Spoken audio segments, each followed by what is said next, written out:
சரவண ஜோதியே நமோ நம. வாழ்க வையகம், வாழ்க வளமுடன். அனைத்து தமிழ் நெஞ்சங்களுக்கும் கனிவான வணக்கங்கள்.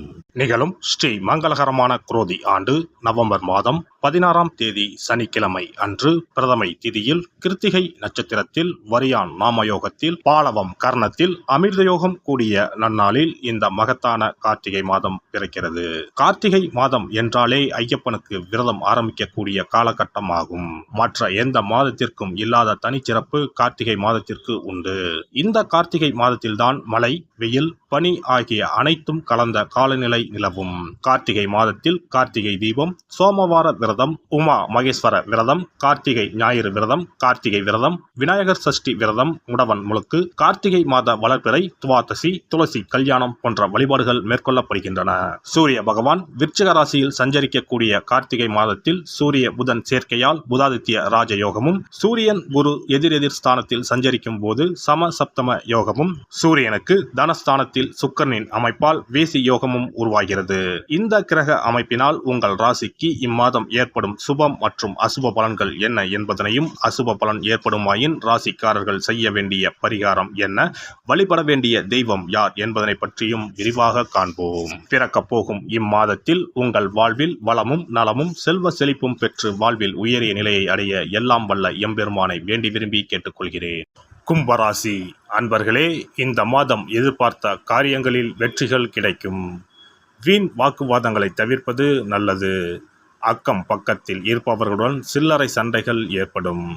வாகனங்களில் செல்லும் போது கவனம் தேவை. பூர்வீக சொத்துக்களில் வரும் வருமானம் குறையலாம். தொழில் வியாபாரம் மந்தமாக இருந்தாலும் பணவரத்து திருப்தி தருவதாக அமையும். கடன்களை அடைப்பதில் வேகம் காட்டுவீர்கள். உத்தியோகத்தில் இருப்பவர்கள் கூடுதலாக உழைக்க வேண்டி இருக்கும். உங்களது வேலையை கண்டு மேலதிகாரிகள் திருப்தி அடைவார்கள். குடும்பத்தில் இருந்த இறுக்கமான நிலை மாறும். கணவன் மனைவிக்கு இடையே கருத்து வேற்றுமை உண்டாகலாம், கவனம் தேவை. பிள்ளைகள் விஷயத்தில் நிதானத்தை கடைபிடிப்பது நல்லது. நண்பர்கள் உறவினரிடம் பேசும்போது பக்குவமாக பேசுவது நன்மையை தரும்.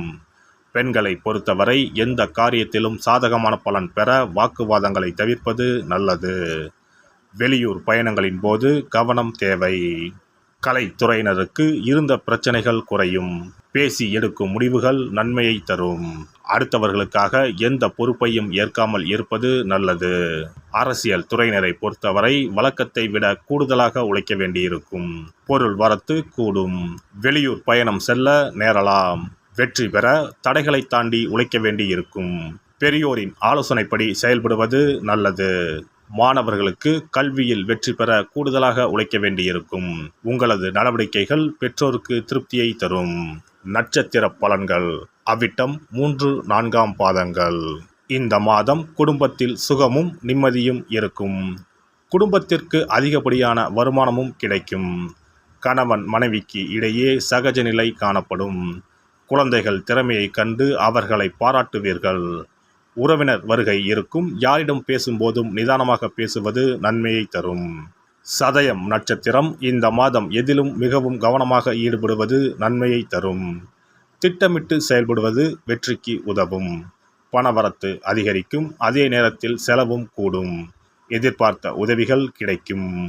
துணிச்சல் உண்டாகும். அதனால் எதை பற்றியும் முன்பின் யோசிக்காமல் செயல்களில் இறங்கிவிடுவீர்கள். தேவையற்ற இடமாற்றம் உண்டாகலாம். பூரட்டாதி 1, 2, 3ஆம் பாதங்கள். இந்த மாதம் தொழில் வியாபாரத்தில் ஈடுபட்டு இருப்பவர்களுக்கு கீழ்நிலையில் உள்ளவர்களால் லாபம் கிடைக்கப் பெறுவீர்கள். சரக்குகளை பாதுகாப்பாக வைத்துக்கொள்வது நல்லது.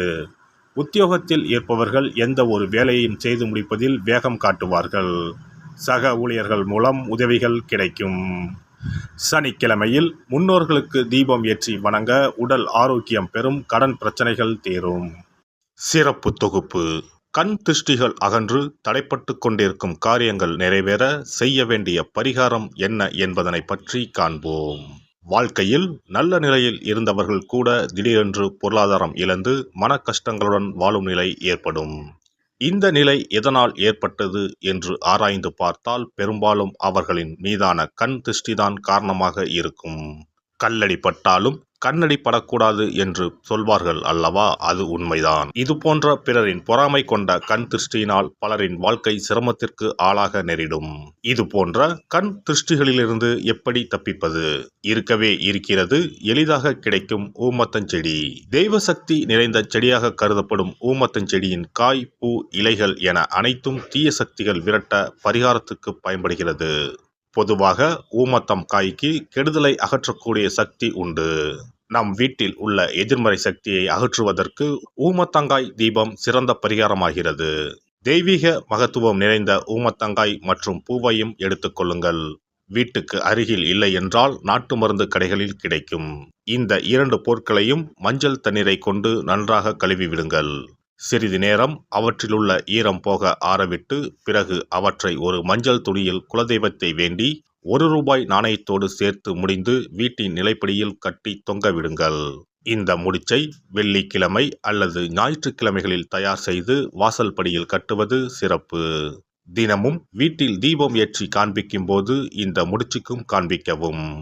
இதேபோல் ஊமத்தம் இலைகள் கிடைத்தால் அந்த இலைகளை சுத்தமான மஞ்சள் தண்ணீரில் கழுவிவிட்டு அவற்றை கொண்டு வீட்டில் இருக்கும் விநாயகருக்கு திங்கள் கிழமைகளில் தொடர்ந்து அர்ச்சனை செய்து வர வேண்டும்.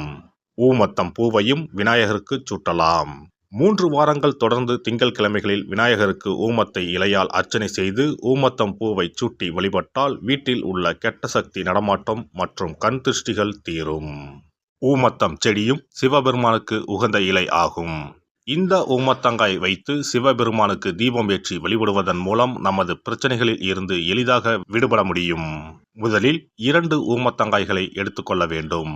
அவற்றின் மீது முட்கள் இருப்பதால் மிகவும் கவனமாக கையாள வேண்டும். ஊமத்தங்காயின் காம்பு பகுதிகளை வெட்டி கொண்டு கத்தியை பயன்படுத்தி ஊமத்தங்காயின் உள்ளே இருக்கும் விதை பகுதியை முழுவதுமாக நீக்கிவிட வேண்டும்.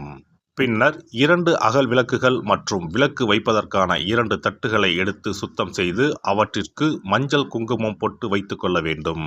பின்னர் 2 தட்டின் மீதும் ஒவ்வொரு அகல் விளக்கை வைத்துக் கொள்ள வேண்டும். அதன் பிறகு எப்போதும் பூஜை செய்வதற்கு வைப்பது போன்ற வெத்தலைப்பாக்கு, பழம் போன்றவற்றை வைத்துவிட்டு 2 விளக்குகளையும் ஏற்றி சிவபெருமானை மனதார வேண்டிக் கொள்ள வேண்டும். எனக்கு இருக்கும் பிரச்சனைகள் அனைத்தும் தீர்ந்து இன்பமான வாழ்க்கை கிடைக்க வேண்டும் என வேண்டிக் கொள்ள வேண்டும். இந்த பூஜையை வெள்ளிக்கிழமை அன்று தொடங்கினால் தொடர்ந்து 9 வெள்ளிக்கிழமைகள் செய்ய வேண்டும். ஊமத்தங்காயின் மீது எவ்வாறு முட்கள் இருக்கிறதோ அதுபோல நமது வாழ்க்கையில் இருக்கும் முட்கள் போன்ற பிரச்சனைகளை அவை தீர்த்து வைக்கின்றன. இந்த பூஜையை நாம் தொடர்ந்து செய்து வருவதால் நம் மீது இருக்கும் கண் திருஷ்டிகள் அகன்றுவிடும். தீராத துயரங்கள் தீர்ந்துவிடும். பணம், நகை நம்மிடம் பெருகி வரும். சிலருக்கு கையில் சுத்தமாக பணம் இருக்காது. வறுமை தாண்டவமாடும். கடன் தொல்லையால் கஷ்டப்படுவார்கள். பண பிரச்சனையில் சிக்கி கொண்டிருப்பவர்கள் இந்த தீபத்தை ஏற்றினால் 3 வாரங்களில் நல்ல பலனை பெற முடியும். தொழிலில் நல்ல முன்னேற்றம் இருக்கும். கடன் பிரச்சனைகள் தீரும். உறவினர்களிடையே பகைமை இருந்தால் அவையும் மறைந்துவிடும். நோய்வாய் உள்ளவர்கள் இந்த தீபத்தை ஏற்றுவதன் மூலம் நல்ல பலனை பெற முடியும். பொதுவாகவே எந்த பரிகாரம் என்றாலும் அதை முழு நம்பிக்கையுடன் செய்தால் மட்டுமே முழு பலன் கிடைக்கும் என்பதை நினைவில் கொள்ளுங்கள். எல்லாம் வல்ல இறையருளால் நீங்களும் உங்கள் அன்பு குடும்பமும் உடல் நலம், நீலாயுள், நிறை செல்வம், உயர் புகழ், மெய்ஞானம் ஓங்கி வாழ்க வளமுடன். இந்த வீடியோ பதிவு உங்களுக்கு பிடித்திருந்தால் லைக் பண்ணுங்க, கமெண்ட் பண்ணுங்க, ஷேர் பண்ணுங்க, மறக்காம சப்ஸ்கிரைப் பண்ணுங்க, பக்கத்துல இருக்கிற பெல் பட்டனை கிளிக் பண்ணுங்க. நன்றி, வணக்கம். ஓம் நமச்சிவாய. சிவாய நம.